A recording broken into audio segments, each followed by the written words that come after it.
While we're doing that, I just have to say thank you to all of you. Over the last 48 hours, I've talked to I don't know how many of you, and every time, whether it was on the phone, email, text message, in person, we could really feel your honest hurt with us, and your fear for our officers and your concern for us and our well-being. So I just really want to say thank you to you guys before we jump into our update. I'm Sergeant Jackie Davis. I'm the spokeswoman for the Anne Arundel County Police Department. With me here today is our Chief of Police, Tim Altamari, and our County Executive, Mr. Stuart Pittman. I'm going to do a quick recap of why we're all here, a little update, and then County Exec and the Chief are going to say a few words. So this all started Wednesday evening, about 5 p.m. We got a call for a dead body in a house on Newfield Road in Glen Burnie. When we got out there, officers were able to determine that this was not just a death investigation, that it was in fact a homicide. The victim in that case has been identified as 44-year-old Christopher Jones from that 600 block Newfield Road address.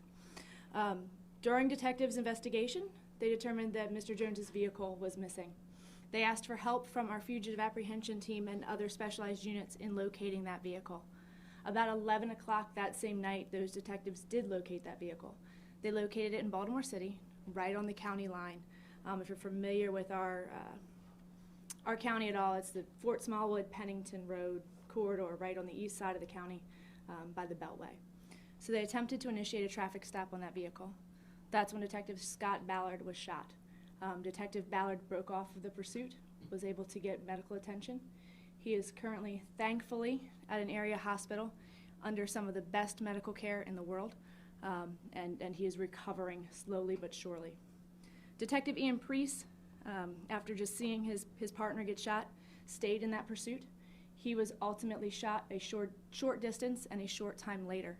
He is also at that same hospital under the same miraculous medical care, recovering. You guys kind of know the details about that. So during that next 15, 16-ish hours, our dispatchers, our evidence collection technicians, our latent prints units, our officers, our detectives, our SWAT team did everything that they do, and they were able to identify a person of interest in this homicide and these two attempted homicides of police officers. While they got that person of interest, they found his residence, and they also discovered an address that they felt he may be hiding. Detectives got search warrants for both of those addresses.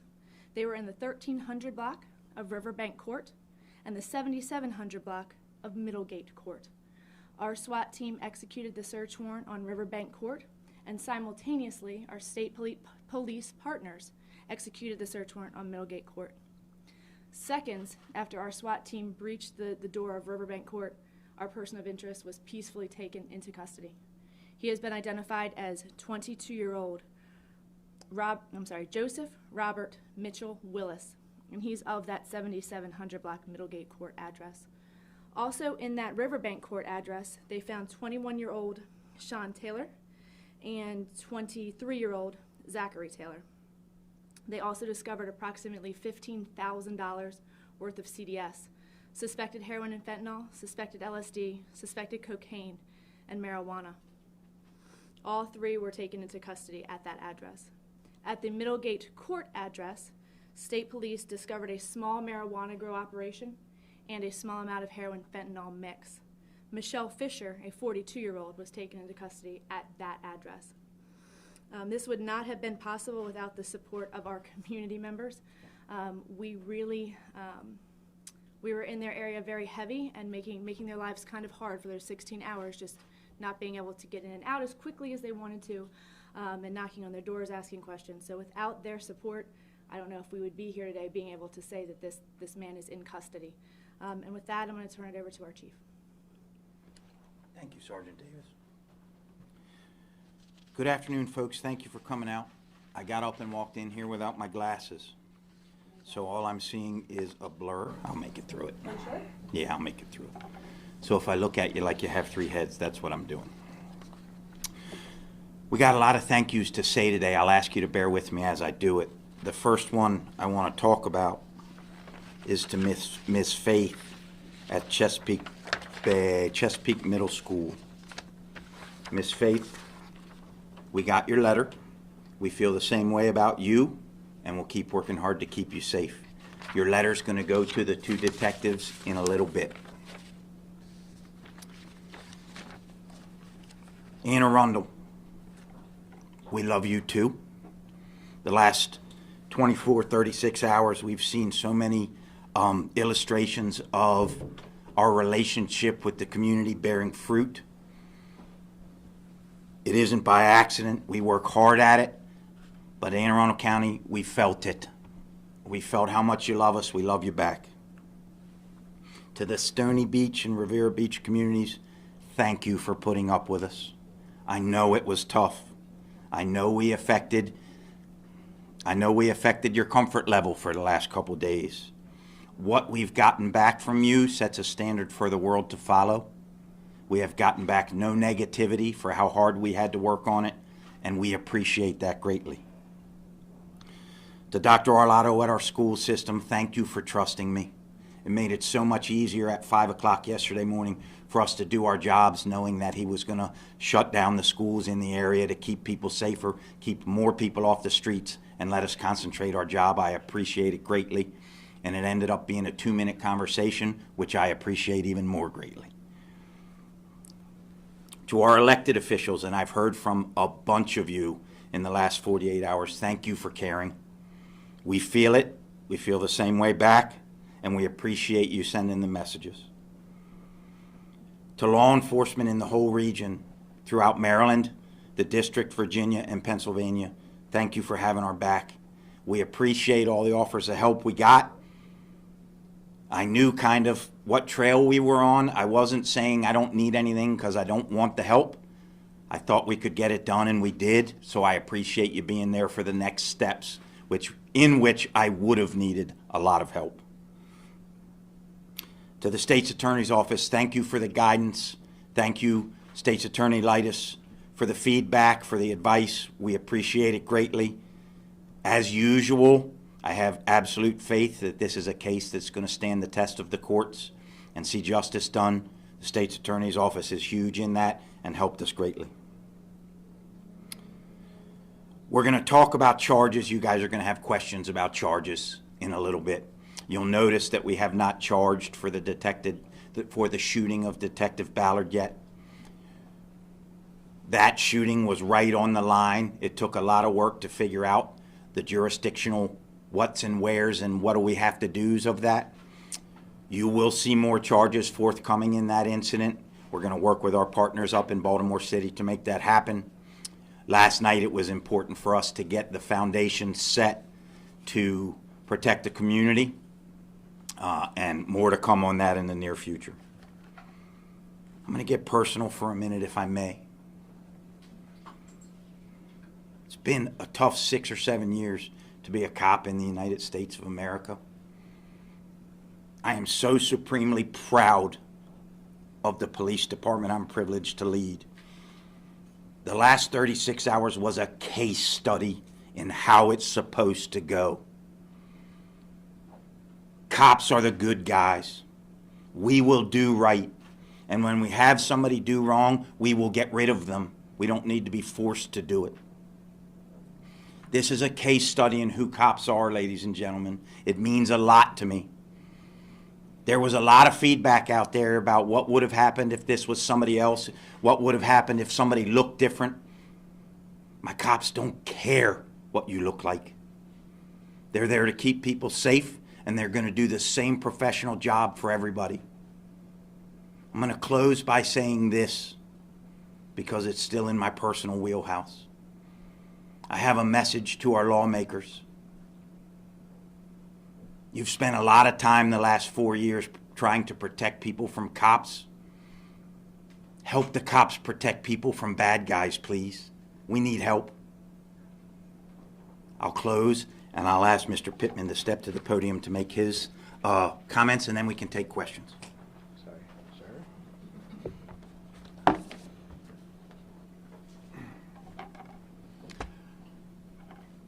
I want to start out by saying the exact same thing that I said yesterday morning when we were all here, which is that there exists on this planet no team, whether it's in sports, or in any endeavor better than the Anne Arundel County Police Department.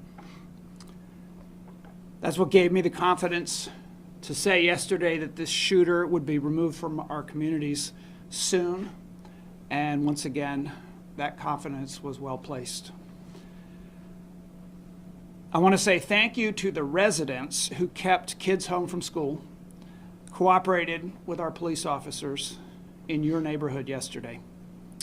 I know it was difficult, scary, uncomfortable, uncertain.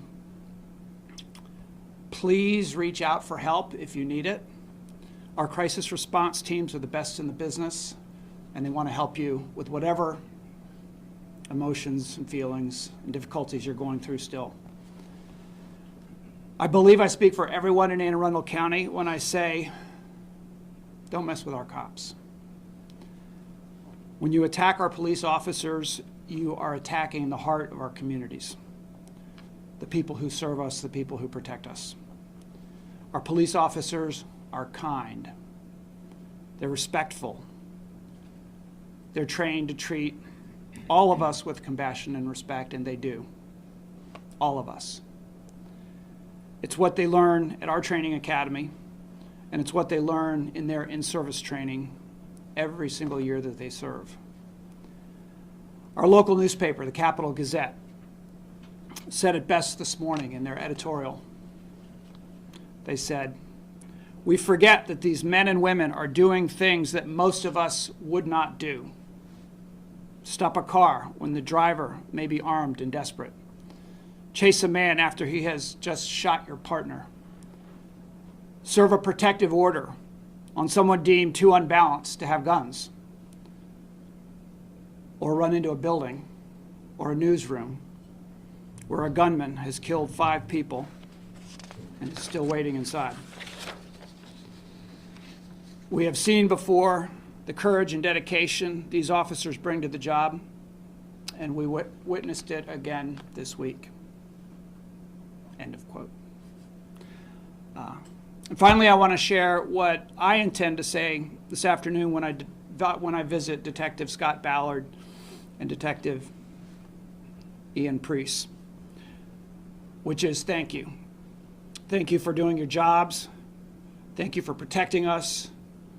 Thank you for making your brothers and sisters in blue so proud. And thank you for reminding the public what it means to make personal sacrifice for the public good. We love you. Thank you, sir.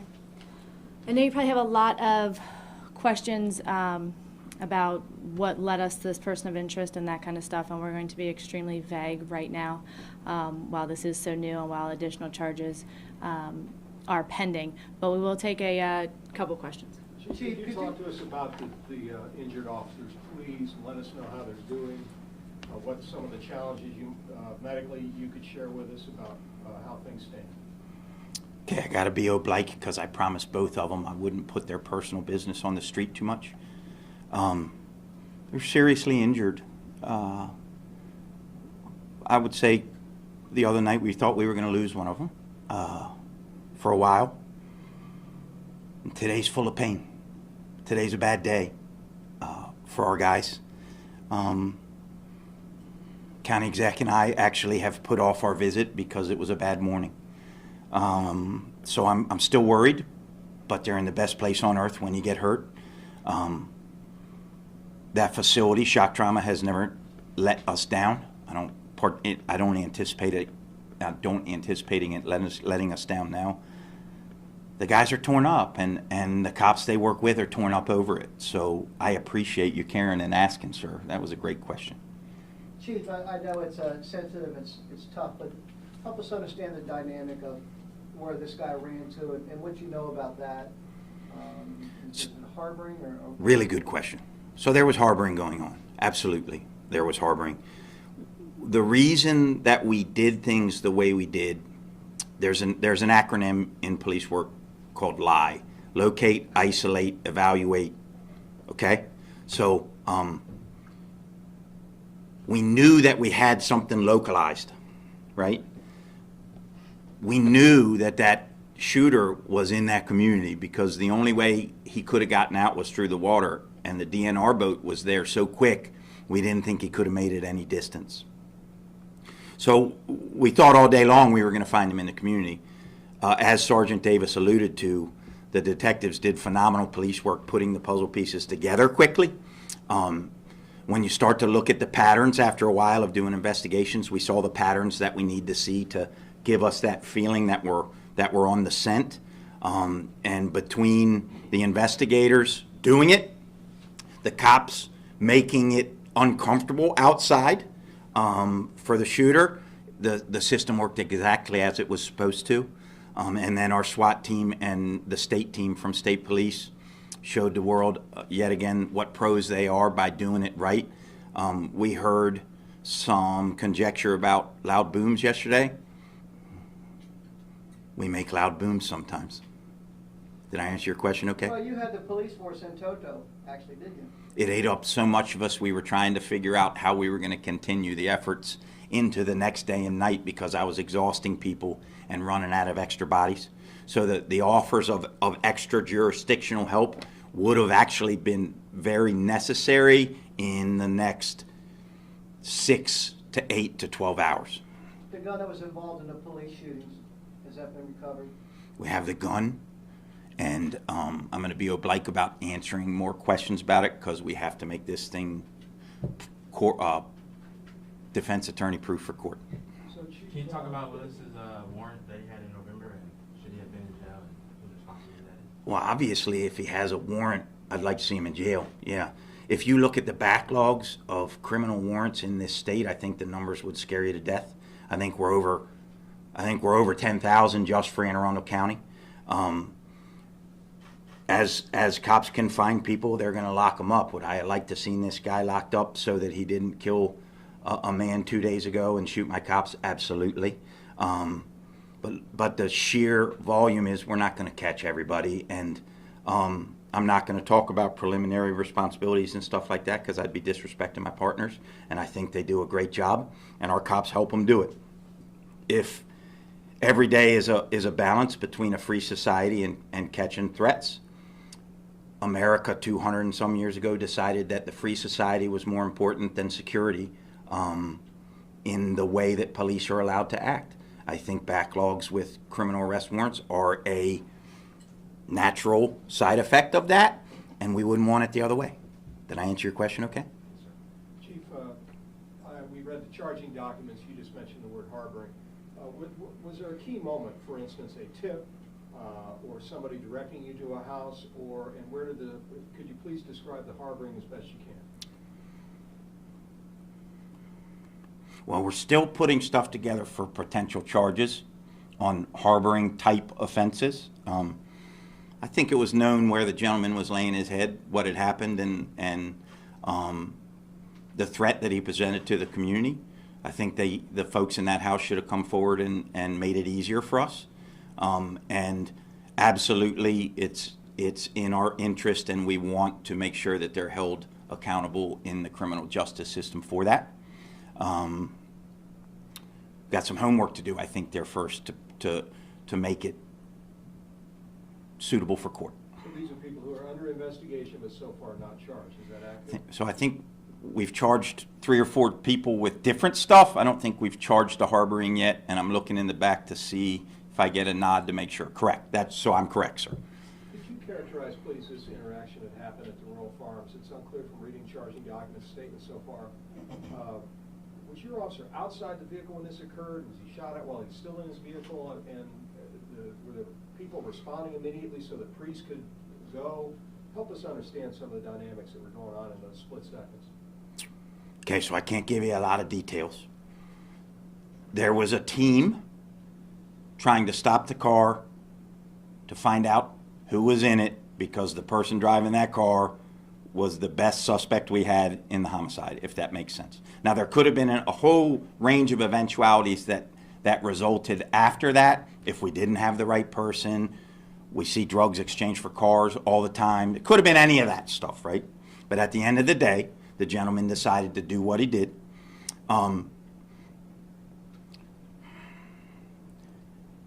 There were communication issues that occurred naturally from the shooting of Detective Ballard. Detective Ballard overcame those challenges to communication and got his partners back to help him. And that's about as far as I can go. Was there a relationship between the suspect and the man who was fatally shot? Still working on that. Still working on it. They were known to each other for sure. Going to be Oblike again. Known to each other, and didn't surprise any of the investigators when we put everything together yesterday that the gentleman had been in the victim's house. Is there anything people can do to help out officers, or? I think they did it. That's a great question. So Stony Beach and Revere Beach did what we need to help the officers. Do you mean in general, or do you mean the 2 cops at the hospital? No. Okay, so in general, what we got was compliance from the community. We had a dangerous job to do. I'm telling you from the bottom of my heart, when cops are in these situations, they're trying to stay alive. And every encounter is a potential dead cop. The community did what it needed to do, which was to work with us, right? And we've heard some really good feedback from the community. They didn't like it. I don't expect them to like it. We don't live in a police state after all. And then for the 2 cops at the hospital, continue to send your prayers and affirmations in. They're helping. Anybody who wants to send a message to those cops in writing, like Ms. Faith did, we will get it and get it to them. And when you see a cop, as the county executive said yesterday, I'm sorry too, I was told yesterday I shouldn't call them cops. When I was young, all I wanted to be was a good street cop. So to me, they're cops. When you see a cop, there's nothing wrong with thanking them for their service, because at the end of the day, no matter who you are, where you come from, how much money you make, the tone of your skin, the clothes you wear, who you pray to, we're there to keep you safe. And man, does Anne Arundel County work hard to do that. Did I answer your question okay, sir? Chief, I'm going to press you a little more for some details that maybe you can reveal. Somehow you're able to identify this house and the second house, not clearing charging documents. Obviously, you can't say exactly how right now. But was it because of some previous cases that this suspect individual been involved in, that you had established some pattern, kind of knew where to look? How should we report that? I think this is a safe way to do it. It's 2020. As you move through the world, you leave footprints and fingerprints everywhere. And I don't mean literally, although I do have to say, now that you made me say fingerprints, our latent print examiners and the Baltimore County latent print examiner who did our peer review on this, which it has to happen in every fingerprint examination, turned this thing around in hours. That's pretty cool. But you leave traces of yourself in this world as you move around. And the cops are pretty good at finding them. So latent fingerprints in the suspect vehicle and maybe in other places were critical to identifying an individual to begin a key on. Is that fair to say? Yes, sir. And who you associate with in the world matters. Any others? Chief, would you say there's a relationship between the people who you have interested in harboring and the victim of the initial homicide? Yes, sir. That's absolutely fair to say. They're friends. They're well known to each other. Well enough that the young man went there to hide. Did I answer your question okay? Thank you, ladies and gentlemen. We appreciate your time. Oh, it's very important that I note this. The community went through a lot of trauma in the last 48 hours. We will be holding critical incident stress debriefings with our mobile crisis and crisis interventions teams, our therapists, with the community to allow questions, give good answers, help people who need help, give a hug where it's necessary, and make referrals to more support if that's necessary. And to Stony and Revere Beach, you will see that coming in the next few days. Thank you.